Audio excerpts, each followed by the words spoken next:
a lot of minority business groups to come together and to work together, and we've encouraged, we've gone out all over the state of Georgia as the Legislative Black Caucus in different cities and had town hall meetings where we had we invited everybody in the community, but we had many African American business people to say, you know, that they wanted to encourage people to come and to utilize them, and then they made promises to do a better job in their business, to offer great service and good food.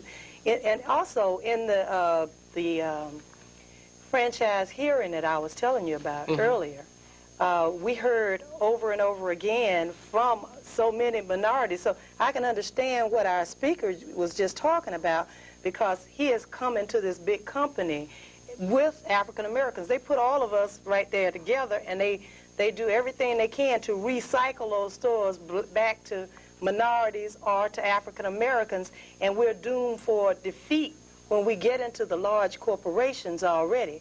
So laws are going to have to change, but our mindset is going to have to change too.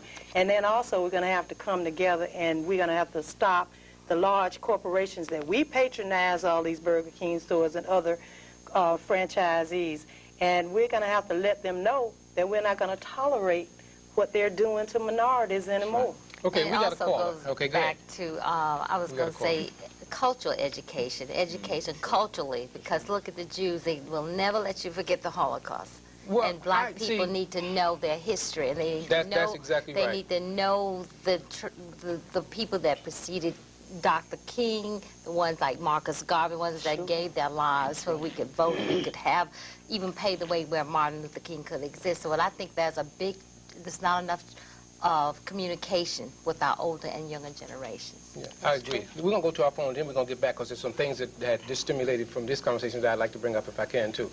But let's go to our phone. Go ahead, caller. You're on the air. Good evening. Yes, good evening. You have a nice panel here, but I have a question.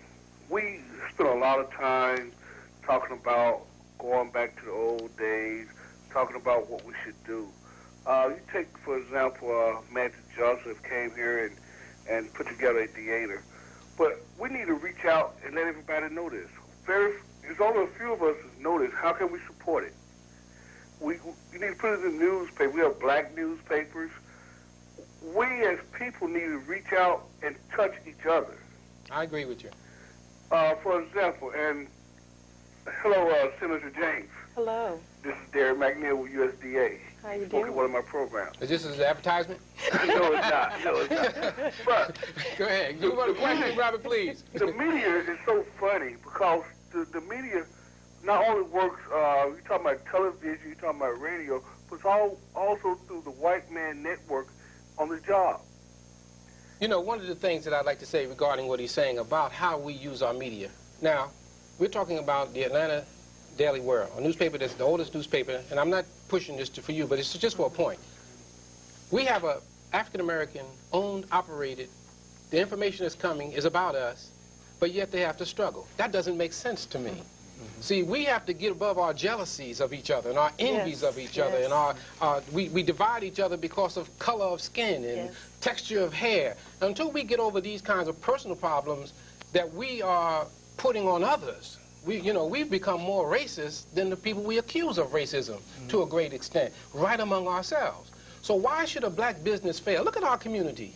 And our community suffers from people going into business trying to support and give products to us, and we don't support them. So how could we blame anybody?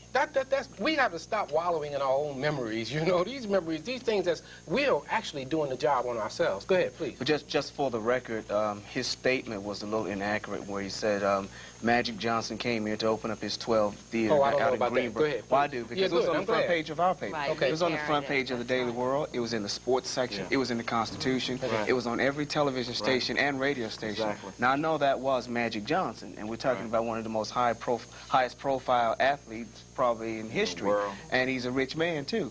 And maybe that is probably why he did get that coverage. But you'd have to be rich to open up 12 theaters too, of course, wherever you are. No doubt about well liked by white America also. Yes. Well, that too. Yep. Yeah, that's true. But he's well liked by us too. Right. But see, one thing about white America, though, you have to realize is they love money. That's why I See, say money is numbers and money talk. going to knock down all these right. color barriers that we're talking about. Right. And I go back to what Ms. Scott said about getting online, being on these tools that's on the internet, where we can be competitive with big business and they don't know how big we are. As long as we can meet the demands, that's what we have to get together. We got to be more business-like in the things that we're approaching, all of us. And much more educated. And much more, well, education is the key. we can direct it to our friend here and tell you about education, I'm sure. Because you're seeing it. Yeah, but I would like to say to that is, you know, I'm here as an educator because I work at a university, but our education has to go beyond that. Oh, yeah, no doubt We about have it. to work with our children in the community. I'm also a member of the Malcolm X Center for Self-Determination. Okay. And there we have a youth program, New African Scouts, that goes from 6 to 18 that works with our youth on some of these very same issues that we're talking about. And we right have now. to, you're right. We have to go No out doubt to about our it. communities. We can't continue to complain. I agree. Okay, That's right. because we have the responsibility for our own destiny. Nobody else has That's that. right. I've been holding you up and saying something, so please Well, go right ahead. And I'll I be was right with about to just say there are many wonderful programs like the one you were just talking about. So we have a long way to go, but we recognize that now, and I think there are many people coming together, even just neighborhood associations, and black Democrats have come together, and the legislators, not just the legislators, but we invited all the movers and shakers, the leaders, anybody, the ministers, any educator who wanted to come together with the leadership from the Black Caucus to sit down together in a leadership summit so that we could form a black think tank to see where we're going to go in the future, what we're going to accept, how we're going to change things. And this is something that we are just doing. Charles Walker, who is the state senator from Augusta, and Calvin Smiley, who is from Albany, he's a representative, thought of this idea of coming together and getting a think tank together. And they're the ones who are trying to pull people together. So this is something that started just a few weeks ago, and we had our first summit at Morehouse Medical School.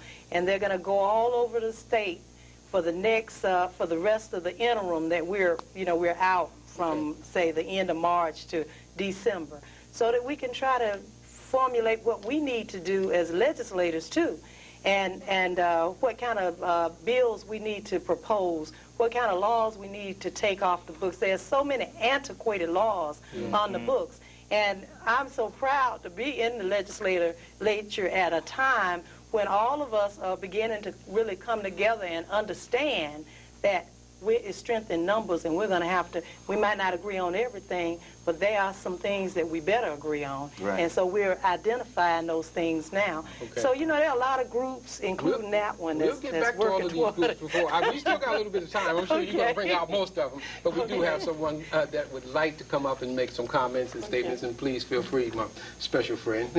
Thank you. I came up with a comment more so than a question. Okay. And my comment has to do with the example of people in strength making a difference. In the South DeKalb area at I-20 and Panola Road, they wanted to put up a truck stop. And this truck stop, it's known that I'm not singling out this particular truck stop, but with truck stops of this magnitude, prostitution and drugs usually accompany this. The citizens of South DeKalb fought that, and they won. And that truck stop is not coming there. So I wanted to show that that is an example of when people do come together, Right. they can make a difference. Right. I'm a part of a sorority also that wrote letters to that. Right. Also to the Journal-Constitution. You referenced the cartoon earlier that was derogatory. We did get a response from the Journal-Constitution. It was not favorable, but we did get a response from them, and we wrote a counter letter. So when you're part of organizations, community groups, whatever, you need to bind together in groups and do things. I think a lot of people think my one voice won't count. It does. It really does. Okay, And perhaps we One can use vote. papers like Mrs. Scott's paper Of course. to get addresses in there for where people can write to make a difference, because it truly does. Yeah, I like appreciate the vote. I really appreciate your comments. I'd just like to make one comment and go back to something that I experienced myself in the last couple of weeks, which saddened me, but it also gave me a view of what I, as an individual, have to do myself, because I just got involved, as I mentioned, not that it's a big deal, I just graduated from college at my age. So I went into the school system, right? I went and observed 2 schools, a high school and a elementary school. And I was really saddened at what I saw. I sat in classrooms where I saw our children running and playing and paying no attention to what the teacher was saying, and the teacher just went on like nothing was going on. I saw